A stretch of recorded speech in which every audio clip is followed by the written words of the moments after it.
Hey guys, it's Jenny. Welcome back once again to Solid Gold, and have I ever got an update for you? In last week's update, the big change was that the roll-up door back there was gone and that wall was framed in and drywalled, but there was no paint on the ceiling or the walls in here yet, and everything was just bare drywall. But this week I have a really exciting update because it's finally starting to look like what I envisioned and what I've been trying to convey to you guys all along. So it really feels like it's finally starting to come together and it's finally becoming real, you guys. It's so cool. A few people have questioned the ceiling color choice because I told you guys it was going to be black, and I think it's really hard for people to picture a black ceiling looking nice because it's just not done that often. Kind of a side hobby slash passion of mine is interior design, and yeah, I won't get into it. But what looks really cool and unexpected and really adds drama to a room is a black ceiling. So that's part of the reason why I wanted to do that out here. And especially with the peaked ceiling, the ceiling has a very slight V to it. It accentuates the architectural, that architectural element of the room and makes it look really awesome and jammin'. And also, black really hides a lot of stuff, so I have those rafter beams up there. They're painted black to match the ceiling, so they really blend in and hide up there and make it look almost as if they're not even really there. Before they could paint the ceiling black though, they had to spray the texture onto the ceiling. And how they made this texture is by diluting this drywall compound with water, and then they had it in a sprayer. And I even got to try it too. I'll show you guys that in a second, but they put it in this sprayer and sprayed it up on the ceiling. He let me try it as well, actually kind of convinced me to try it, and this was my piss poor attempt at doing the texture. Wait, so what do I do? All you gotta do is pull the trigger in and just do kind of like a little circular motion. Ready? Okay, well I'll tell you when to... Pull it, do circular motion, like that, and overlap and move down. As you saw, the rafter beam is now painted. Over the weekend, I went up there on a ladder and cleaned it all off. You can see how the beams, they're not solid beams, they're actually open on one side, and a lot of the open sides are facing up, so it collects a lot of spider webs and dust and leaves, just, whatever else. So I had to clean all of that and then wipe it down with denatured alcohol so the paint would stick. And then I spray painted it with 2 coats of self-etching primer. And then on Monday, the guys came in and painted it black to match the ceiling. The reason why the ceiling looks a little bit sloppy over here is because they just sprayed the black paint on without covering up the white. And then they're gonna come in and edge in the white like they have started to over here. You can start to see a nice clean dividing line between white and black. And that's how it's gonna look around the whole room too. We still have just raw openings where the windows and the door are gonna go, but the windows and door are gonna get here and get installed next Monday, so can't wait for that. Oh, and the lights are in too. At least half of the lights are in. So there's a light right up there on the ceiling and then right up there on the ceiling, but I still need 2 more lights.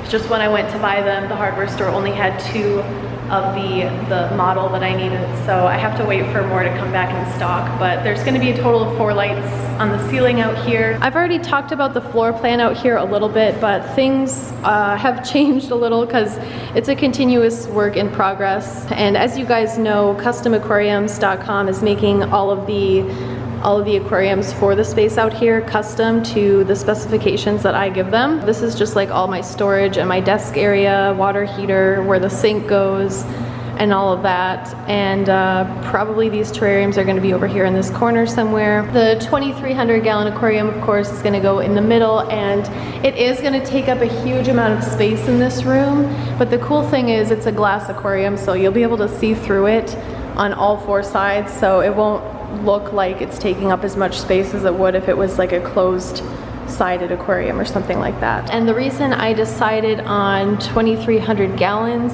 is just because that's the largest tank size that customaquariums.com could make that would also fit through a door opening that would be reasonable for the front of my building. I know Joey has a 2,000 gallon aquarium in his aquarium gallery, but I think it's actually a little bit bigger than that, and he just calls it 2,000 gallons because it's easier to say. I'm not totally sure on that, but I'm not just trying to one-up him. It's literally like the largest aquarium size that custom aquariums could make that would fit in my room. But that being said, there's really nothing wrong with a little bit of friendly competition anyways, is there?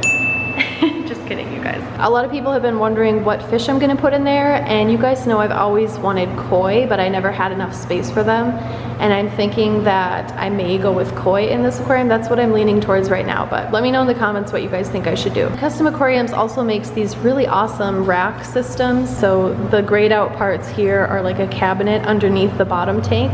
This empty part here is aquariums, and then this grayed out part is a spacer in between each aquarium that opens on both sides, so you can reach into the bottom aquarium to do water changes and clean the glass and all of that. And then there can be aquariums up top as well, which I have shown here, and then just like a little canopy thing on the top. So this is the working plan right now of what I want to do. These aquariums will be lined up on that wall back there, and in the corner there I want to have 2 stacked 110 gallon blue poly tanks. They're rectangular, and this is approximately where they will be here on the floor plan.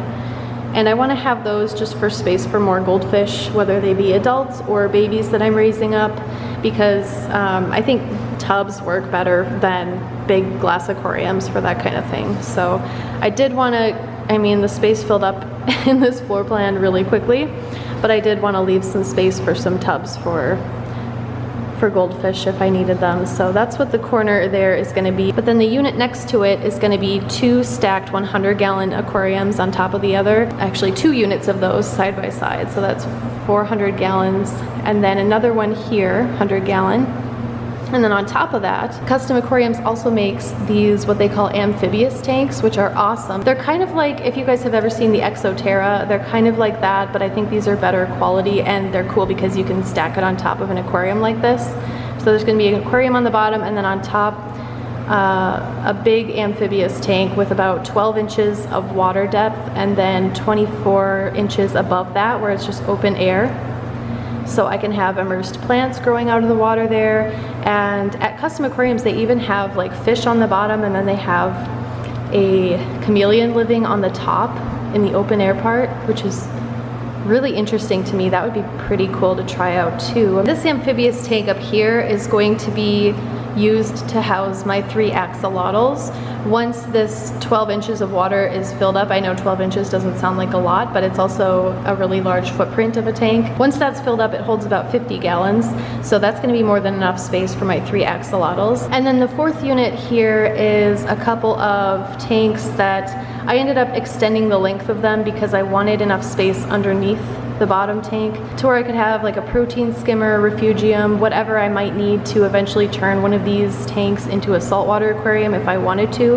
And I could only do that if I had a longer tank. So I extended this one, and it ends up putting these aquariums each at somewhere around 120 to 130 gallons. So that's where that is on the floor plan, and did not leave any room for my 3 stacked terrariums.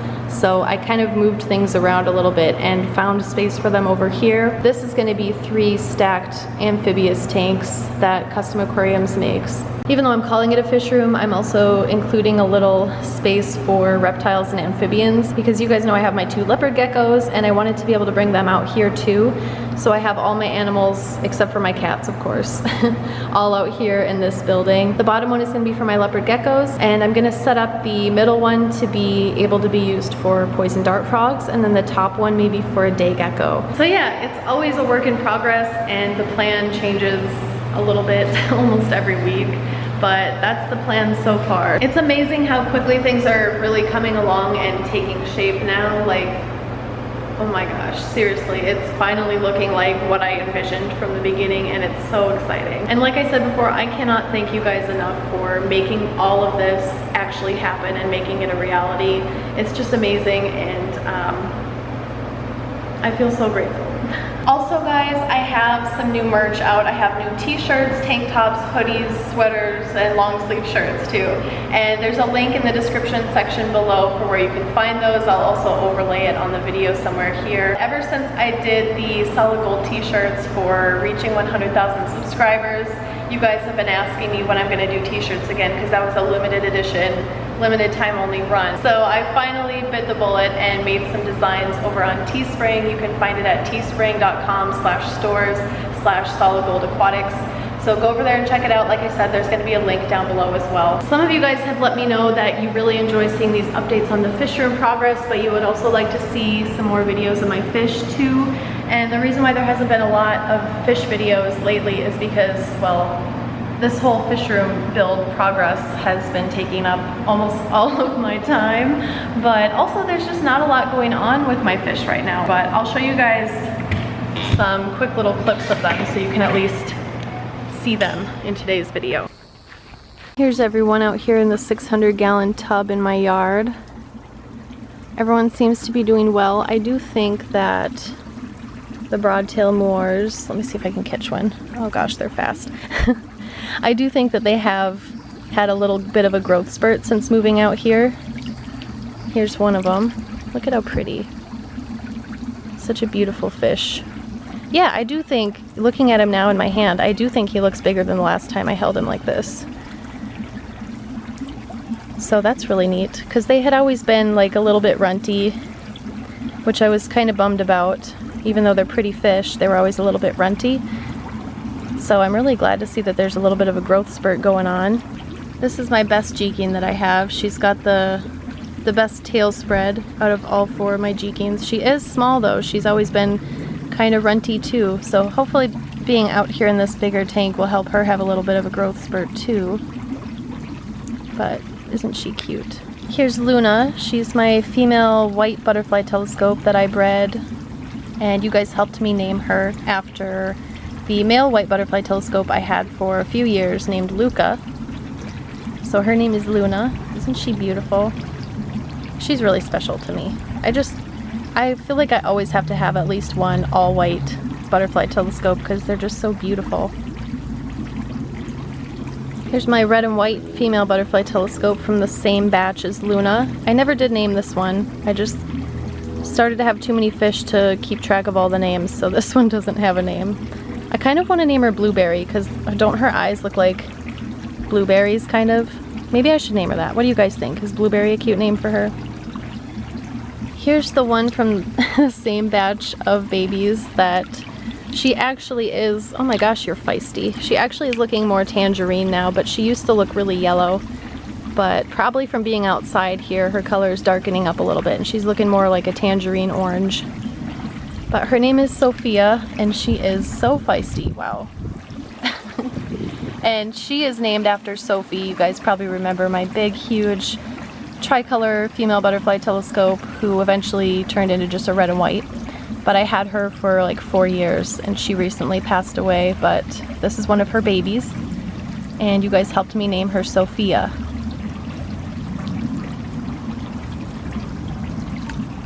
Here's my favorite male butterfly telescope that I still have. He's feisty too. That's a good sign. It means they're healthy. His name is Epona. I named him after the pony, the horse in Zelda, The Legend of Zelda.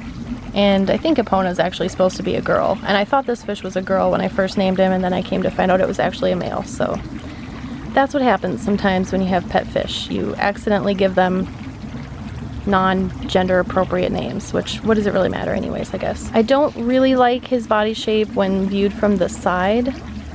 He's like a little bit, like his body isn't really tall enough, especially in the back near the peduncle, but he's still a gorgeous fish. But that's really just more of a preference thing on my part. And I like his color pattern, how it's like this big asymmetric red blob on his face.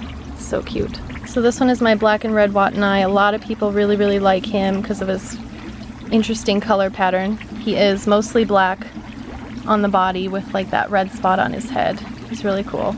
And he's got a really long forked caudal fin, which is really pretty.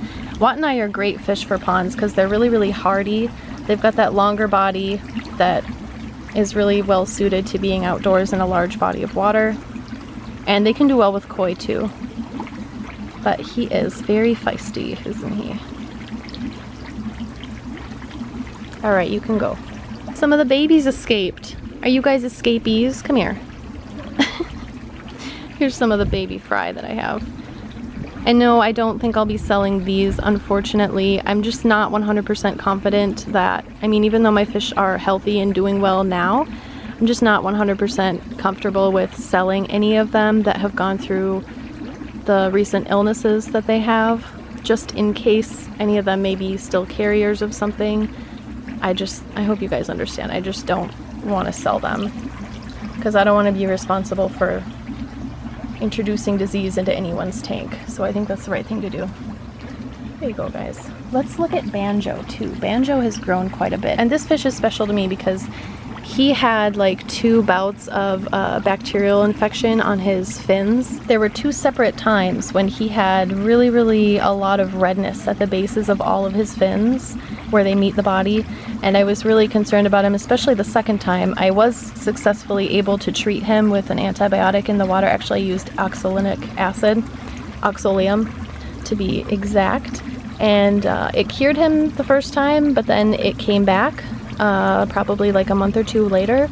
So I did it again and it cured him again, and that was like 6 months to a year ago. And he's still going strong with no signs of it coming back. So I'm happy about that. Again, he doesn't have the greatest body shape when viewed from the side. He's kind of got like a weirdly sloped head, I feel like, and a very short, like from top to bottom body, not a very deep belly or anything like that.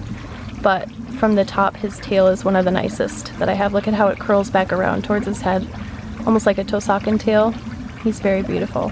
So that's what's going on with the fish right now. I hope you guys enjoyed these clips of them, getting to see them again in a video.